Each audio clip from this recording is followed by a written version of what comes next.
he said because the president wanted people to remain calm. Well, let's get but Susan, this is important. Susan, I want to add, weigh but in if, here. Mr. Vice President, I'm speaking. I have to I'm weigh speaking. in. Yep. Let's talk about packing the court then. Let's talk about the Please. fact. Yeah, I'm about to. $400,000 He said he's a going to year. repeal the Trump tax cuts. Mr. Vice President, I'm speaking. Well, wait. I'm speaking. It'd be important if you said the truth. If you don't mind letting me finish, we can then Please. have a conversation, okay? Please. Okay. Wow.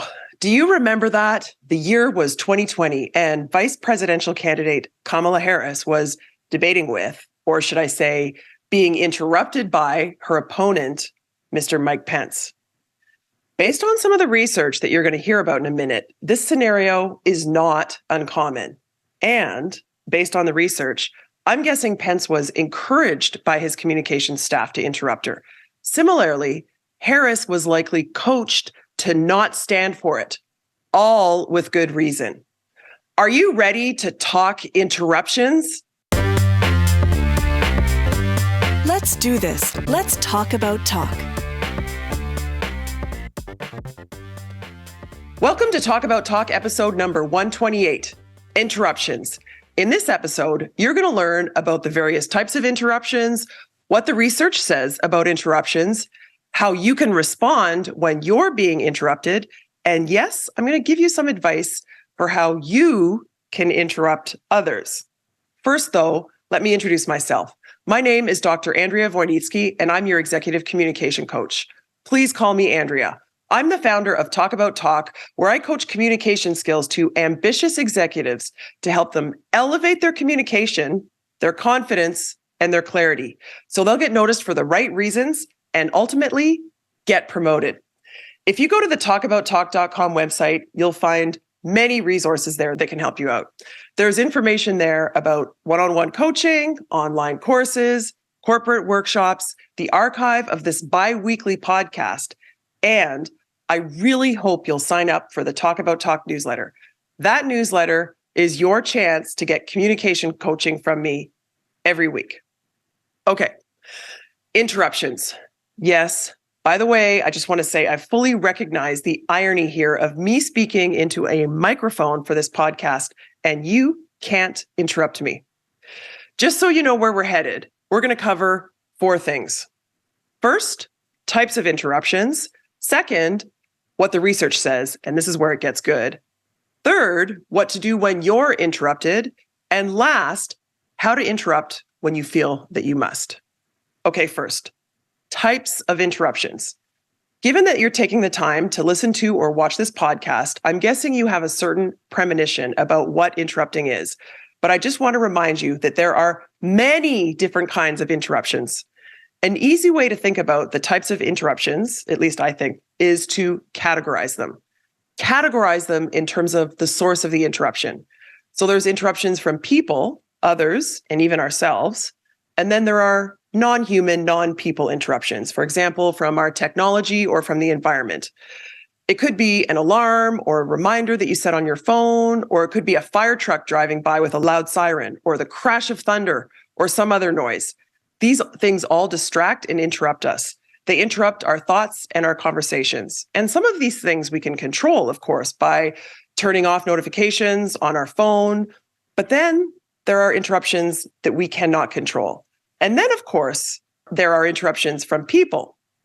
Sometimes we're distracted and we interrupt our own thoughts or words. This is really a lack of focus.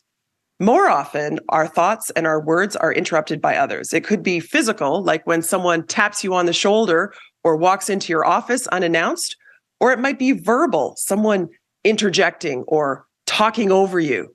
And when it's verbal, it can be intentional or it can be unintentional. That's something we need to keep in mind. Some people aren't even aware that they're interrupting.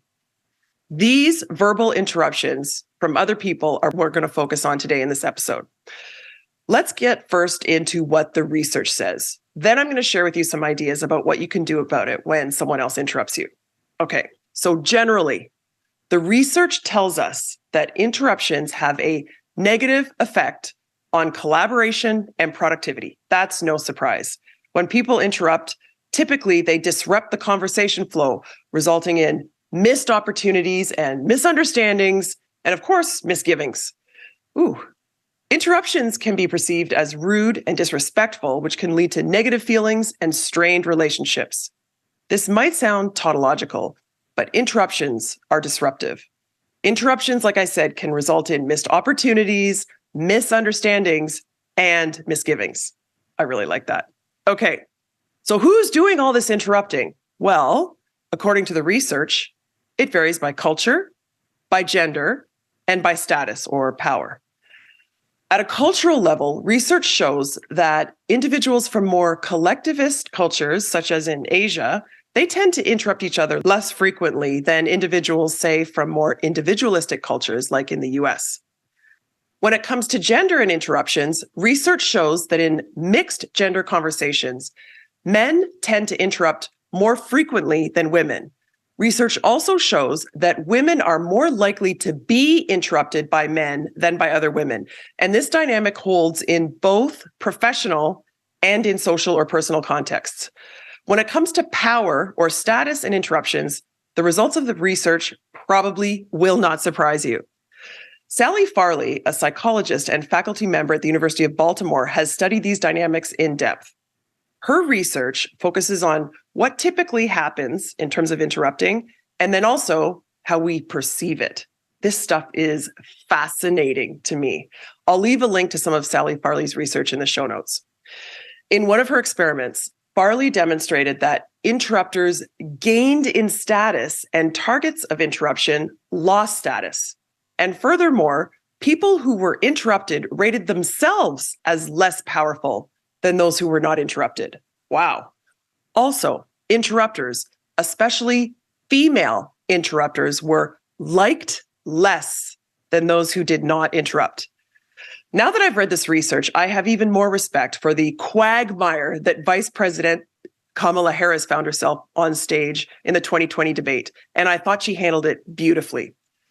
Farley's research also shows us that when someone more senior, higher up in the hierarchy interrupts, we perceive it as a sign of strength and assertiveness. But if a more junior person interrupts, then we perceive it as confrontational and rude. Interesting, right? Important insight. I'm thinking a lot about power and status here, and I'm really excited to tell you that I have another episode coming soon focused on power. Anyway, let's move on to what you should do when you are interrupted.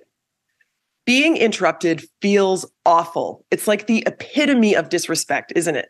Most of us, when we're interrupted, our response is disdain. We stop and you could see the shock on our face. Then we might raise our voice or increase our volume so that the other person isn't even heard, or we talk over them, or we even lash out at them.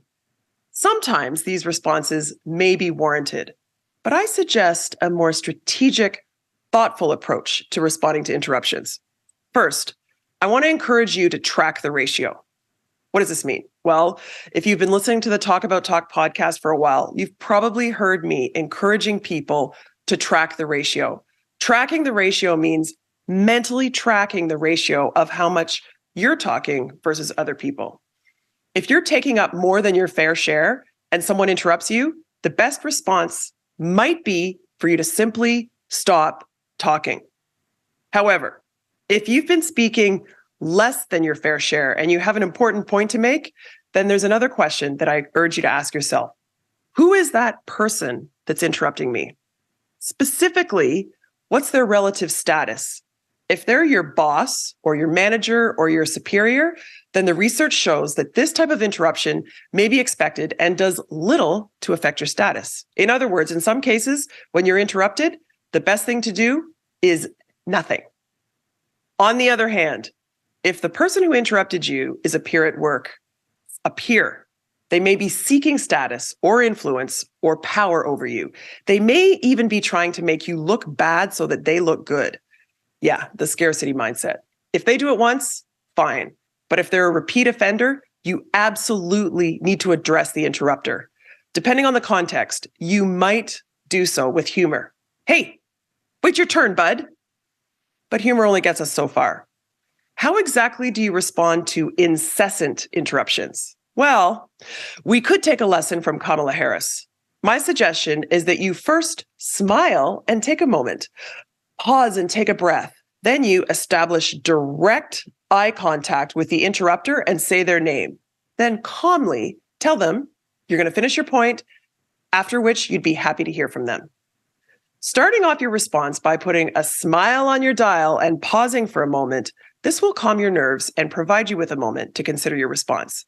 Establishing direct eye contact and stating the person's name will also get their attention and the attention of everybody else that witnessed the rude interruption.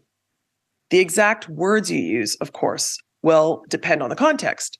So if you're brainstorming, for example, and someone interrupts you, then pause, smile, establish direct eye contact, and calmly say, "Steve, I'd love to hear your opinion, but first, I'm going to finish my point." If the interrupter is trying to change the subject, again, smile, pause, establish direct eye contact, and calmly say, "Karen, I'd like to finish my point," and then we can move on. If they're criticizing you and your ideas, you may have to be more emphatic. But again, smile, pause, establish direct eye contact, and calmly say, "George, before you argue your point, I'm going to finish explaining mine." So that's my advice for how to respond to being interrupted. Before you say a word, make sure you track the ratio and ask yourself honestly, what proportion of the conversation have I been talking? If you're taking up more than your fair share, then frankly, the interruption may be warranted. And the best advice might be to stop talking and listen. If you've spoken less than your fair share, though, then the second thing to consider is who's the person who's interrupting you. If they're higher status, you might want to let it go. If they're the same or lower status than you, or if they're competing for status, my suggestion is that you follow this formula. Smile, pause, make direct eye contact, say their name, then tell them, "I'm going to finish my point," and then you can have your turn. Got it? One more thing here.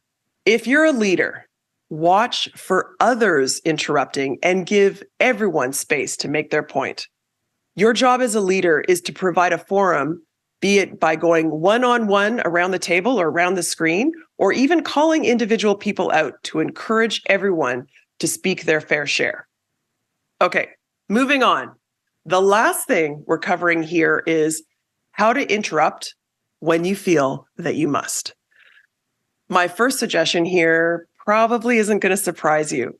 If you feel compelled to interrupt, first track the ratio of how much you're talking versus how much other people are talking.